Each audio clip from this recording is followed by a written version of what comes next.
మీ అందరికీ నమస్కారాలు. మీకేమైనా డౌట్స్ ఉంటే కామెంట్ సెక్షన్లో అడగండి. మీ అందరికీ నేను సమాధానం చెప్తాను. అలాగే మన channel WhatsApp, Telegram link comment సెక్షన్లో ఇస్తాను. అక్కడ జాయిన్ అయ్యి అన్ని తిరుమల లైవ్ అప్డేట్స్ తెలుసుకోగలరు. ఈ వీడియో చాలా ముఖ్యమైనది. వైకుంఠ ఏకాదశికి సంబంధించి దర్శన్ టికెట్లు 300 రూపాయల టికెట్లు ఎవరు బుక్ చేసుకోగలేరు, ఎవరు బుక్ చేసుకోగలరో మీ అందరికీ నేను చెప్తాను. ఏ టికెట్ అయినా ఒక వైకుంఠ ఏకాదశి అనే కాదండి, ఏ టికెట్ బుక్ చేసుకున్నా కూడా మీకు ఒక 300 రూపాయల దర్శన టికెట్కి మరొక 300 రూపాయల దర్శన టికెట్కి 30 రోజుల గ్యాప్ అనేది కంపల్సరీగా ఉండాలి. ఇక ఈ సంవత్సరము డిసెంబర్ 30, 31, జనవరి 1 నుంచి జనవరి 8 కొత్త సంవత్సరం, ఈ 10 రోజులకి మీకు వైకుంఠ ఏకాదశి తిరుమల కొండపైన చేస్తారు. ఈ 10 రోజుల టికెట్ బుక్ చేసుకోవాలి అంటే 300 రూపాయల టికెట్లు మీరు ఏ డేట్ అయినా సెలెక్ట్ చేసుకోండి. దానికి ముందు 30 రోజులు, దానికి తర్వాత 30 రోజులు మీరు బుక్ చేసుకోలేరు. ఒక ఉదాహరణ చెప్తా మీకు. సపోజ్ మీరు డిసెంబర్ 30న బుక్ చేసుకోవాలి అంటే డిసెంబర్ 30కి ముందు 300 రూపాయల దర్శన టికెట్ బుక్ చేసుకోకూడదు. డిసెంబర్ 30 తర్వాత అనగా 31 జనవరి 1 నుంచి మీరు 29 ఈ తర్వాత రోజుల్లో కూడా మీరు 300 రూపాయల టికెట్ బుక్ చేసుకోకూడదు. ఈ నెల అక్టోబర్ 24 ఉదయం 10 గంటలకు జనవరి నెలకి సంబంధించి 300 రూపాయల టికెట్లు విడుదల చేస్తారు. ఈ 300 రూపాయల టికెట్ జనవరి నెలకి బుక్ చేసుకున్న భక్తులు కూడా ఈ 10 రోజులు చెక్ చేసుకోండి. మీరు చేసుకునే డేట్కి ఈ 10 రోజులకి 30 రోజులు ఏమైనా క్లాష్ అవుతాయా అది చెక్ చేసుకుని బుక్ చేసుకోండి.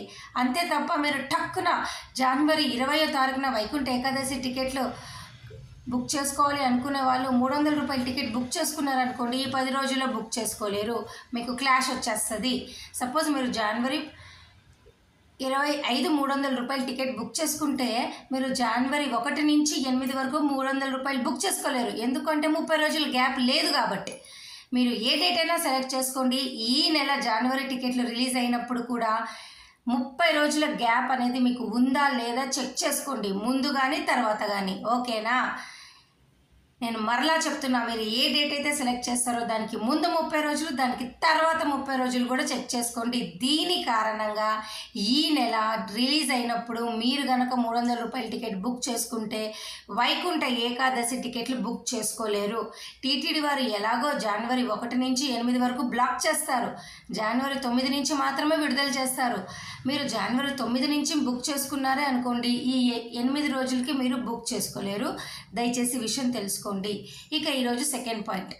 ఈ జనవరి అయినా డిసెంబర్ 30, 31, జనవరి 1 నుంచి 8 ఈ 10 రోజుల పండగకి సంబంధించి మీకు కేవలము 300 రూపాయల దర్శన టికెట్, శ్రీవారి ట్రస్ట్ బ్రేక్ దర్శనం ద్వారా 10,000 రూపాయల డొనేషన్ కట్టిన వారి టికెట్టు, అలాగే ట్రస్ట్ ఆర్ డోనార్ స్కీమ్స్ కింద 1,00,000 రూపాయల డొనేషన్ కట్టిన వారికి, అలాగే ఆఫ్లైన్లో ఉచిత సర్వదర్శనం టోకెన్లు తిరుపతిలో 9 కౌంటర్లు, తిరుమలలో 1 కౌంటర్, మొత్తం 10 కౌంటర్లు పెట్టి మీకు ఇస్తారు. ఈ 4 రకాలు తప్ప ఇంకెటువంటి టికెట్లు మీకు ఆన్లైన్లో ఈ 10 రోజులకు ఇవ్వరు. కాబట్టి 500 రూపాయల దర్శన టికెట్ అనేది అసలు వైకుంఠ ఏకాదశికి లేదు. అది వర్చువల్ పార్టిసిపేషన్ ద్వారా అస్సలు లేదు. కేవలం నేను చెప్పిన ఈ 4 రకాలే. ఇక్కడ పోస్టర్ కూడా పెడితే ఒక్కసారి చెక్ చేసుకోండి. ఓకేనా? అలాగే మీకు ఈ వైకుంఠ ఏకాదశికి సంబంధించి ఏమైనా డౌట్లు ఉంటే కామెంట్ సెక్షన్లో అడగండి. మీ అందరికీ నేను సమాధానం చెప్తాను.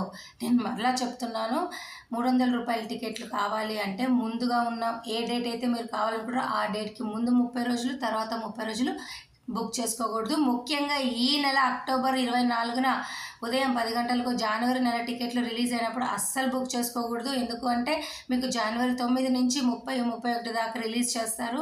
ఆ డేట్లు సెలెక్ట్ చేసుకున్న వాళ్ళు కూడా బుక్ చేసుకోలేరు. అయితే సెప్టెంబరు, అక్టోబరు, నవంబరు, మిగతా ఈ డిసెంబర్కి ముందుగా ఎవరు బుక్ చేసుకున్న 300 రూపాయల టికెట్లు మీరు హ్యాపీగా బుక్ చేసుకోగలరు. కానీ అక్కడ కూడా మీరు చెక్ చేసుకోండి. తిరిగి 30 రోజుల తర్వాత మీరు సెకండ్ బుకింగ్ అనేది ఉండకూడదు. ఒక బుకింగ్కి ఇంకొక బుకింగ్కి 30 రోజులు గ్యాప్ ఉండాలి. అర్థమై మీకు ఏమైనా డౌట్స్ ఉంటే కామెంట్ సెక్షన్లో అడగండి. నేను ఈ వీడియో సెలవు తీసుకుంటున్నాను. ధన్యవాదాలు. Thank you so much for watching this.